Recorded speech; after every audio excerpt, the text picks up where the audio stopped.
just walked into a home that's been sitting on the market for 120 days, and within 30 seconds, I knew exactly why it wasn't selling, and the seller probably has no idea. Here in Atlanta, it's still a pretty competitive real estate market. Some homes are selling fast and multiple offers, but some are sitting for months, and it's usually not the price or the location that's the problem. As a realtor who tours homes every week with buyers, I see the same deal breakers over and over again.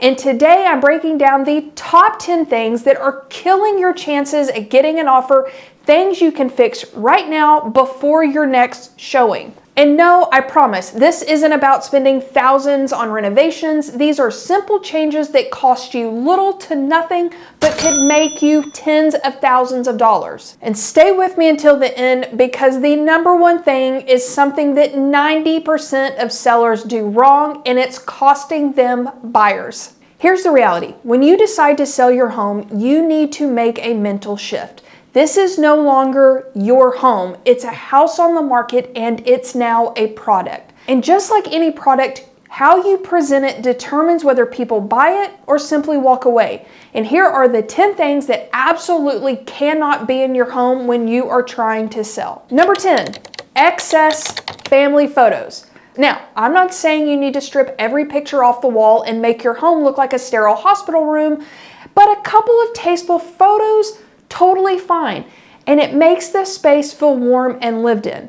But here's what I see all the time: entire walls covered in family portraits, graduation photos, vacation snapshots, kids' artwork everywhere. I once toured a home where the entire stairway wall had literally 50 framed photos. It's just too much. And I'm sure your family is beautiful, but here's the problem. Buyers need to envision their family living there, not yours. So when they're surrounded by images of your life, it's harder for them to mentally move in with theirs. So here's what you can do. Keep 2 or 3 meaningful photos and pack the rest away. You're going to be packing soon anyway, right? So let's just get started. Number 9, controversial or polarizing decor. This includes political artwork, religious symbols that dominate an entire room, intense sports rivalry flags, or any decor with strong messaging. And yes, I'm talking about the really personal photographs that are a bit too personal. I'm not kidding. I once had to have a really awkward conversation with a potential seller who had topless photos of herself hanging on her bedroom wall. You cannot make this stuff up. And look, what you do in your private space is totally your business. And when you're selling, that bedroom isn't private anymore. It's part of the product, and those photos have to come down. And the first impression happens with the listing photos. And if they're scrolling through and they see something that rubs them the wrong way, whether it's political, religious, or just a rival college team, they might skip your house entirely without ever stepping foot inside. The goal is to appeal to the widest possible audience, so just go ahead and swap out anything polarizing for neutral, generic art. Think landscapes or abstract pieces or simple prints. Save your personality for your next home. All right, number 8 can be kind of an uncomfortable conversation sometimes, but we have to talk about it. The strong odors. Now, I'm not just talking about bad smells. I'm talking about any strong smell. That includes heavy perfumes, cooking odors, air fresheners that are too intense, and yes, the pet smells. Here's the deal. Scent is one of the most powerful memory triggers we have. If a buyer walks in and smells something unpleasant, or even something that just reminds them of something negative, they're mentally checked out. And this happens, I promise you, within the first 30 seconds of somebody walking into your home. You might be nose blind to the smell of your dog or your cat, but buyers are not. And even if you love animals, that smell can be a deal breaker. So here's what you do to help that. Open the windows for fresh air, wash any pet bedding, vacuum thoroughly, and avoid cooking anything with strong spices the day of a showing or really the night before to keep it neutral. Number 7, clutter and personal items left out. I'm talking about mail on the counters, bills on the desk, toiletries all over the bathroom counter, clothes draped over furniture. First of all, clutter makes spaces look smaller. Buyers are trying to assess how much storage and how much space your home has. And if it looks crowded, they assume there isn't enough room. Also, personal paperwork is nobody's business. Buyers aren't going to snoop through your drawers, but if your bank statements or medical bills are sitting out in plain view, it's just awkward for everyone. So here's your solution. Before every showing, just do a 10-minute speed clean. Shove mail into a drawer, clear off countertops, put toiletries under the sink, and for the love of God, make the beds. It's that simple. Number 6, dark or heavy window treatments. Heavy curtains or window treatments that block natural light. Natural light is one of the biggest selling points for any home. It makes a space feel larger and more inviting and more valuable. If you've got dark drapes or heavy blinds that are always closed, you're doing yourself a major disservice. And if privacy is concerned during the day, or maybe you're a day sleeper, just consider swapping them out temporarily for lighter or sheer curtains that let light in while still providing some coverage. Bright, airy spaces sell faster and for more money.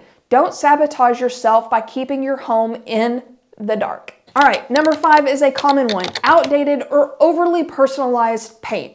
Maybe you painted your bedroom a deep purple because you love it, or your kitchen is still sporting that 1980s hunter green.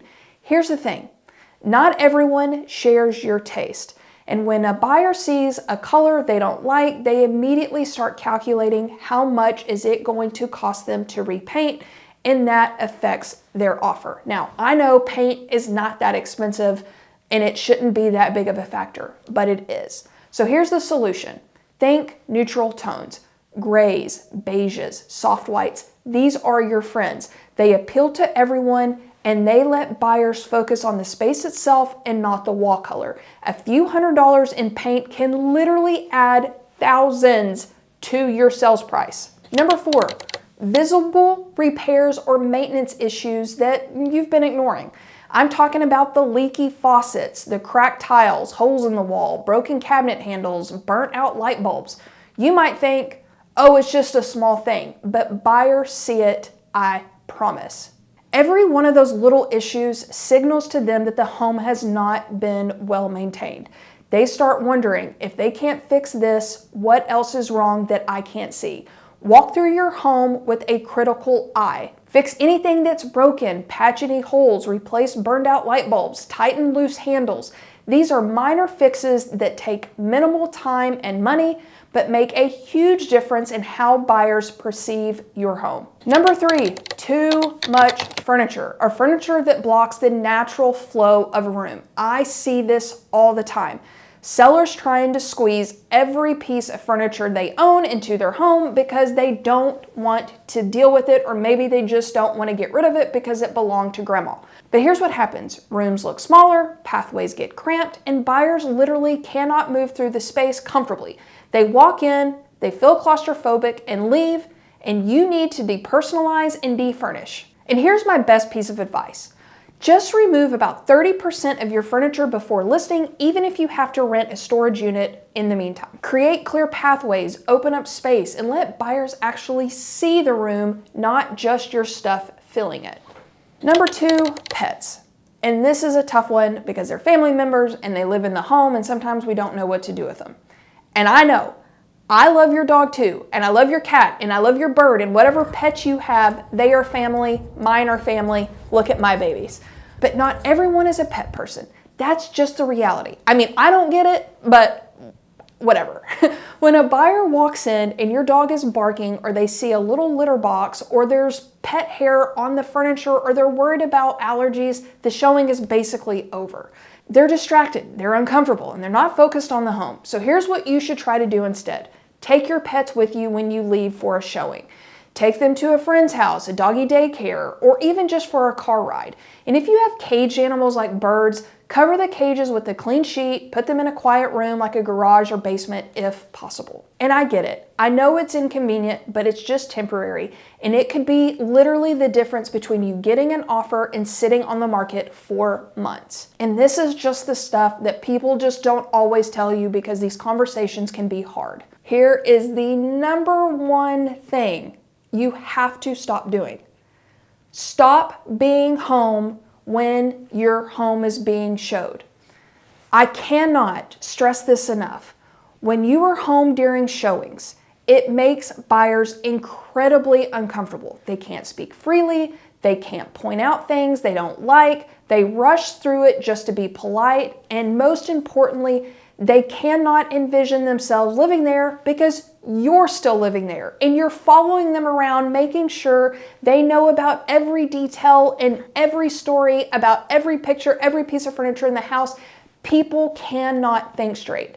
And I know it's your home and you want to answer questions or protect your belongings. I totally get it. But here's the solution.